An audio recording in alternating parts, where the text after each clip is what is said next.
अस्सलाम वालेकुम। Pakistan defence analysis में खुश आमदीद।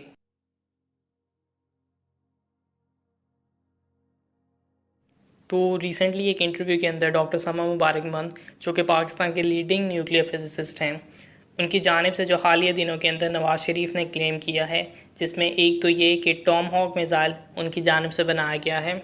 खैर, इसका तो सबको आइडिया है, लेकिन जो बेसिकली उनका मकसद था कि उन्होंने टॉम हॉक मिज़ाइल को रिवर्स इंजीनियरिंग करके बनाया है। इस चीज़ को पूरी तरह से डॉक्टर समा मुबारक ने डीबंक किया है। डॉक्टर समा मुबारक, जो कि ख़ुद भी शाहीन मिज़ाइल सीरीज़ की तैयारी में सबसे अहम शख्सियत में से एक हैं, इस चीज़ को उन्होंने कंफर्म किया है कि जो टॉम हॉक मिज़ाइल सीरीज़ थे वो वाकई में बलूचिस्तान के एरिया में जाके गिरे थे।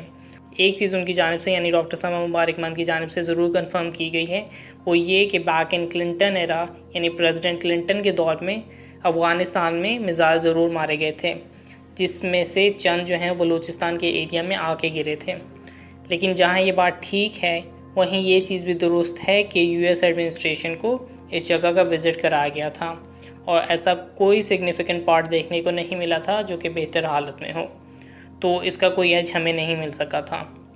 डॉक्टर समा मुबारक के मुताबिक भी ये मिज़ाइल जो हैं बलूचिस्तान के चंद बंजर इलाकों में गिरे थे, लेकिन उनकी कंडीशन, यानी टॉम हॉक्स की कंडीशन जो है बिल्कुल भी ठीक नहीं थी। हाउएवर, एक और चीज़ मेंशन की गई है डॉक्टर समा मुबारक की जानिब से, वो ये कि सिर्फ एक स्ट्रक्चर मिल जाने की वजह से उसको रिवर्स इंजीनियरिंग करना मुमकिन नहीं है। जो इसमें सबसे अहम चीज़ है वो ये कि किसी भी मिज़ाइल का जो है सॉफ्टवेयर सबसे अहम चीज़ होती है, और वो सॉफ्टवेयर सिर्फ इस मिज़ाइल को बनाने वाली पेरेंट कंपनी यानी उसके मैन्युफैक्चरर के पास होता है। जो फंक्शनिंग मिज़ाइल्स हैं जैसे बाबर क्रूज़ मिज़ाइल, उसके अंदर जो सबसे बड़ी खूबी है, जो कि इसे पाकिस्तान के सबसे ख़तरनाक आर्सनल्स में से एक बनाती है, वो उसकी टेरेन हगिंग की कैपेबिलिटी है। नाउ टेरेन हगिंग की कैपेबिलिटी जो है, और ये कि बाबर क्रूज़ मिज़ाइल एक बहुत हद तक अपना नियर स्टेल्थ पोजीशन को मेंटेन कर सकता है, ये तमाम की तमाम खूबियाँ इसके सॉफ्टवेयर चेंजेस की वजह से मौजूद हैं, और जिसकी वजह से बाबर क्रूज़ मिज़ाइल जो है इतना लीथल मिज़ाइल शुमार किया जाता है। तो डॉक्टर समा मुबारक की राय जो है इन चंद पॉइंट्स पर मबनी थी। डॉक्टर समा मुबारक अगेन बाबर क्रूज़ मिज़ाइल की डेवलपमेंट में किसी हद तक इन्वॉल्व रहे हैं। जहाँ तक बाबर क्रूज़ मिज़ाइल की विजुअल अपीयरेंस की बात है, तो इसमें कोई शक नहीं कि इसकी अपीयरेंस जो है वो टॉम हॉक मिज़ाइल से मिलती है, और ऐसा भी हो सकता है कि हमें इसे टॉम हॉक के रैकेट से ही इंफॉर्मेशन मिली हो। लेकिन नंबर 1, बाबर मिज़ाइल की शेप जो है वो DH-10 या CJ-10 क्रूज़ मिज़ाइल से भी मिलती है, जो कि चाइना की जानिब से तैयार करदा क्रूज़ मिज़ाइल है, जो कि बाबर मिज़ाइल सीरीज़ की तैयारी के दौरान ही टेस्ट किया जा रहा था। ट्रेडिशनली अप अनटिल 60 से अर्ली 2000 में पाकिस्तान यूएस के कैंप में 2 बार मौजूद रहा है, और डिफेंस इक्विपमेंट में यूएस ने उस टाइम में हमारी स्टेटिस्टिकली सबसे ज़्यादा मदद की है। यानी पाकिस्तान का सबसे बड़ा डिफेंस एक्सपोर्टर जो था वो यूएस था। वो कि ये अलग बात है कि उन्होंने बहुत से धोखे भी इस पूरे टाइम फ्रेम में दिए हैं, बहुत सी चीज़ों की डिलीवरी के हवाले से। हाउएवर, अगर आप किसी चीज़ को पहली बार शुरू कर रहे हैं और आपका डिफेंस पार्टनर दुनिया के सबसे बेहतरीन डिफेंस मैन्युफैक्चरर में से हो, तो इससे इनपुट जो है ज़रूर मददगार साबित हो सकती है। दूसरा, आई थिंक ये बात क्लियर है कि नवाज शरीफ को ये बात नहीं करनी चाहिए थी। नॉट कि ये कोई एथिकली कोई गलत चीज़ है, वो पाकिस्तान के वज़ीर आज़म रह चुके हैं और ये उनके ओथ का हिस्सा है, उनके हलफ में इसकी गवाही देनी पड़ती है। उनकी पॉलिटिकल साइड पे मैं जाना नहीं चाहता, लेकिन पिछले चंद दिनों में जो कुछ हो रहा है, और प्राइम मिनिस्टर इमरान खान ने अपने जो रिसेंट इंटरव्यूज़ में जिन चीज़ों का इंकशाफ किया है, वो वाकई में बहुत ख़तरनाक हैं। और आज से चंद साल पहले तक एक और आदमी भी लंदन में यही चीज़ कर रहा था, और उसका नाम है अल्ताफ़ हुसैन। तो नवाज शरीफ लंदन में जिस मकसद के लिए गए हैं, यानी अपने इलाज के लिए, तो जिस मकसद के लिए वो गए हैं, अगर उसे बेहतर तरीके से परफॉर्म किया जाए तो ज़्यादा बेहतर है। लेकिन तमाम आसार जो हैं ख़तरे की जानिब ही इशारा कर रहे हैं।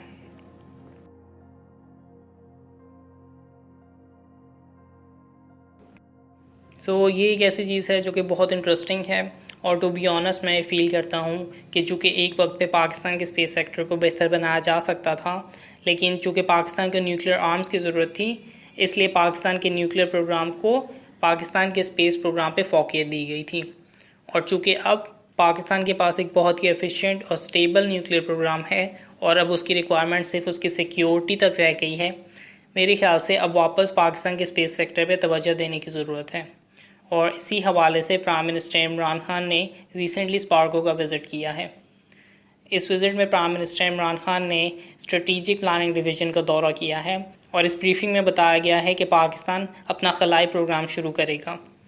ये एक बहुत बड़े प्लान का हिस्सा हो सकती है जो कि पाकिस्तान स्पेस प्रोग्राम 2040 से भी एट्रीब्यूट किया जा सकता है।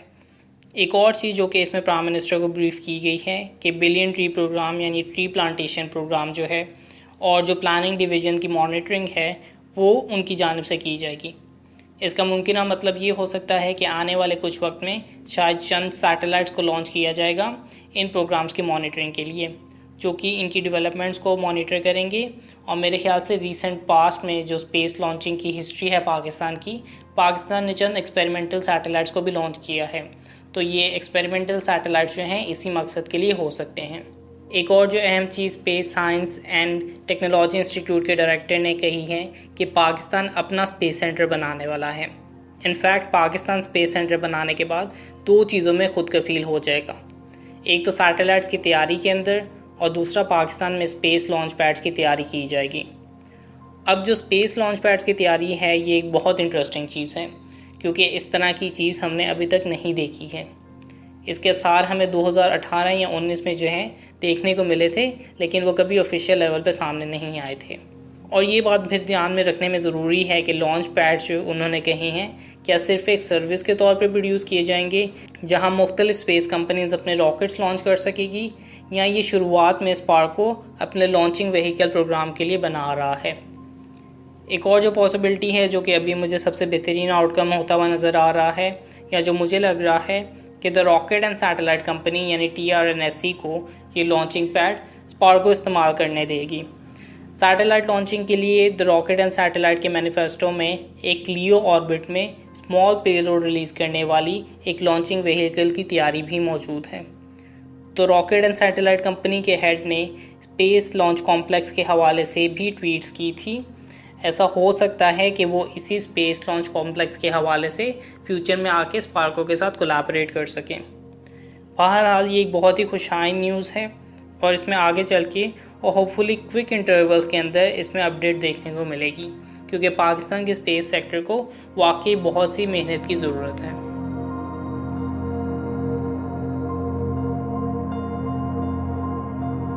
लाइक वीडियो सब्सक्राइब और अगर आपको कोई फीडबैक है तो उसे कमेंट बॉक्स में डालिए। तब तक के लिए पीस आउट, पाकिस्तान जिंदाबाद।